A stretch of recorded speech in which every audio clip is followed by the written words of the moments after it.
listen, I said the two biggest national security crises right now, it's our national debt and inflation that will destroy middle class and opportunity for low-income Americans to become middle class, which is purely will lead us to socialism, where you have political elites, oligarchs on top, and everyone else equally poor. And the second major issue, which is serious national security crisis, is our open border. It's unacceptable to create lawlessness at your border and to be able to have, right now, our border patrol is so overwhelmed that they're not even able to control it. We have a lot of getaways. We don't know even who these people are. And realistically, people actually who are not with a bad intent, they actually try to find border patrol because you can get a lot of perks. You know, we now have immigration, illegal immigration to welfare. When I come here as legal immigrant, I didn't have any welfare. I had to work extremely hard, very long hours. But now if you come illegally, you have a lot of perks. So only people that try to run across the border, you know, would have some kind of problem. Otherwise, they wouldn't. So that's very dangerous to have such hundreds, thousands of people, you know, or maybe even over 1 million people getaways. It's hard to get that number even from the administration. They probably don't even know, but we know that's a lot.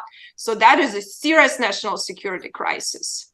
And who do you blame for them two crises, both the economy and immigration? Is it solely Biden, or do you think that, as you said, the two main parties' lack of leadership on things isn't addressing it well enough? Well, listen, national debt has been an issue. Probably Reagan said, you know, like we'll let several Congresses to stay dealing with that. Unfortunately, you know, no one wanted to deal with that because it's tough. And as I said, the swamp is pretty deep here, too much money, and no one wants to give up this, you know, very nice PACs and very nice perks from government. So it's very difficult to do. So I think it wasn't just done by this president. You know, it was done for a while, and we didn't have Congress doing its job, because I blame Congress for that, because fiscal function belongs to Congress. Our founding fathers, for a reason, give them this power because they didn't want to have kings. Sorry, guys, you know, but we fought the war not to have a king.